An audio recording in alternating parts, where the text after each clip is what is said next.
What's up, everybody? This is Lucky Loco with the Lucky Loco Show. Today is a subject I would like to bring awareness to, and I want to speak to the youth. I want to speak to the youth of the community, of the Native American community, or whoever else is out there listening, man. What I want to talk about is a word that nobody likes to talk about because it's such a traumatic experience. Have you ever had any friends or family that has committed it? It's a hard thing to talk about, man, and it's probably even harder for the people who's committed it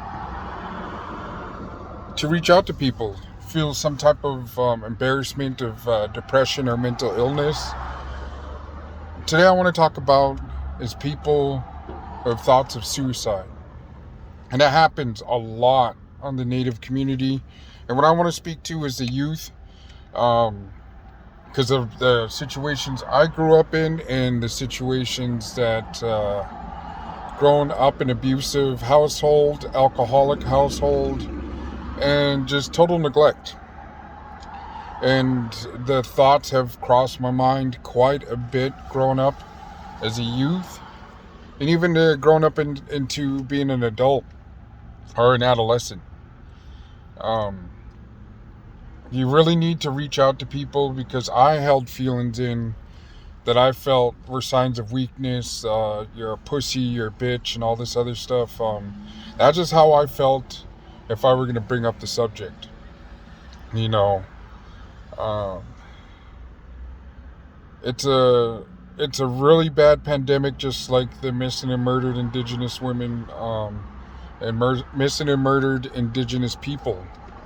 This is a subject that I've dealt with growing up. I've had friends invite everybody over to a house party and to find our friend hanging. You know, it's pretty traumatic. I still remember it. There's other, I have a homegirl, Shorty. She committed suicide. I have in-laws that committed suicide. And I myself even thought about it quite a few times growing up. And and if I ever thought about it now, I'll reach out. But for the youth, I want you to know that people do care about you. And there is a path better than what is taking that drastic measure. There is a future. Reach out, find programs, because growing up in a household on the reservation, it's rough. I mean, a lot of people don't talk about it, but it is a rough community.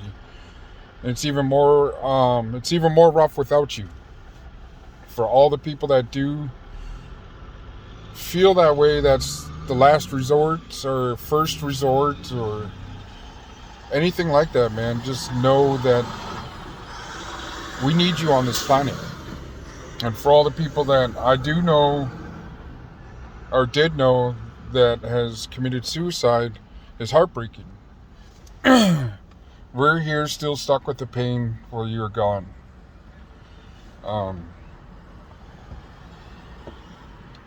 It's a sad situation, and it is something that needs to be talked about. There needs to be more resources for children. There needs to be some programs. I mean, everybody has a drug rehab, rehabilitation, alcoholic rehabilitation, vocational rehabilitation, just all these different things for adults, but we need something for the kids. We need a place where they can go to feel safe, a teen center, a place to where they can be kids, a safe place where they don't have to deal with alcoholic or drug addict, abusive parents, or any kind of abuse that's going on in the household out there. We need something for these children that are going through this, some type of programs, man. They got all these different things for the community, but these children are our future, and I just don't like that there's nothing for the kids, especially around here in this area. They have like an event maybe once or twice a year, and that's how it was on the reservation. where I grew up. Maybe once or twice a year, they could take the kids out and take them places where their parents couldn't afford to take them. It doesn't have to be anything spectacular. I remember a couple teen centers growing up, and a place to feel safe, a place to feel um, wanted. So with the kids that are, there's nothing like that for them here. There's nothing for them to go. I mean, everybody wants that safe place. I mean, going to sleep hungry or going to, just the whole thing, or just waiting to go to school to get something to eat. I mean, it's growing up poor. I mean, growing up super, super poor, man. I remember getting laughed at how poor and dirty I was. I used to get laughed at of how the upbringing. And here, their houses were no better. I mean, a couple of them, their parents were drug dealers, and they had nice shit at the time. But it's crazy. But I was just thinking about that the other day. Was like, there's nothing here for children, and something about that needs to be brought up. But I'm not Yakima Nation. I'm not from that tribe. But I notice a lot of the teens turn to drugs, or to be with the parents just to show that they love their parents. They turn to alcohol and drugs. They turn to all this different stuff, man. There's like 7 or 8 children that I know growing up in this, and that's just in this area. And if you see all the depression, all these things that go on, and there's nothing for them. There's no, they have a movie theater here, but there's no, hey, look, bring your kids to bring to a free movie. That type of stuff, it gets you away from, just that little bit of misery. And that type of stuff you remember. I remember growing up so poor, and the house being so empty, that once a year this church group used to come around and give us Christmas packages, canned peaches, food that, just food. And I just remember how happy we were as kids, of getting that type of gifts. That type of stuff goes away for, poor people, somebody growing up the way I did. It's, I really want to be, for the youth, man, just know that we care about you, we love you. And for the people that are going through it, man, find programs, maybe even get into the system, because even now when I think about it, I think I would have been better off in a group home than try to get a parent's love that's just going through it through drug abuse, alcohol abuse.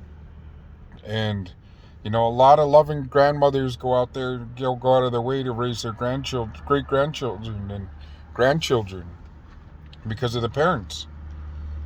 And this is also a pandemic that needs to be heard too. I mean, I'll try to find more stuff about it. I want to post more stuff about for the teens to go to, because there has to be more opportunity than just, resorting to gangs, the quick come up, the quick stealing, the quick, just quick everything, man. It's a sad situation to know that there's no teen centers, there's no, the YMCA, but most of the people, the parents have to get involved in that to take them there, right? So it's crazy to think about, because even in Pueblo, Colorado, while I was working, it was like a really cheap babysitting program. Because what they used to do out there for my son, when he was an adolescent, when he was like 9-10 years old, and they used to go pick him up from school. And they pick him up from school from 3 till 7 o'clock, 7 or 8 p.m. So I'd get off of work, and right as soon as I get off of work, I'd go pick them up from the YMCA. It was like $10 a month, $10 for 3 months or something like that. It was something really affordable. But what they did for the children was they fed them. they made them dinner, and there's no places like that. I've never heard anything like that around here for the children here. I mean, for the city of Yakima, they got a couple of YMCA's over there, but over here there's in Wapato, Toppenish, where poverty's really, really bad. Like it's there's no outreach for children, and like I said, a lot of them do. If they go to that drastic measure of suicide, it's heartbreaking. Because even when I was over at the apartments over here where I used to live, there was a native child about 15 years old who did that. The police come and pick him up. It's a crazy feeling to see or hear about it. So I'm gonna look into the thing. I'm gonna make maybe like a public post on my Instagram and my Facebook. Just try to get something going, because there's absolutely nothing for the children. There's gangs and military recruitments.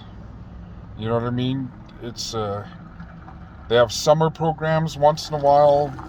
I mean, because a lot of these kids don't go home to love. They don't go home to a full meal. They don't go, it's a crazy thing, but I want to bring up more subjects and more stories about the reservations. And I pray to youth that that you hear this, that there is opportunity. You have to reach out. The teachers are there for you. The counselors are there for you. If anything's going on with you, if there's any kind of abuse, any kind of just anything, go talk to your teacher. Because if you know it's wrong, you're gonna have to talk to somebody, and that's on the perpetrator, the person who's committing the crimes, fault. It's not on the children's shoulders to hold. And there's a lot of stuff that goes on the reservation and probably out through the communities and stuff too, man. But I really feel obligated to get involved with situations like this, because how many times I thought about it, you know what I mean? It's just, it's crazy. And man, if you're a child watching this, if you're, somebody that's going through it, reach out. Don't stay silent. Bring it up. Schools, there's a lot of resources. I believe there should be a lot of resources to help you to get out of that house. You know what I mean? It's a crazy situation, just something I wanted to talk about. And, let's take, for instance, my lady's cousin. He passed away.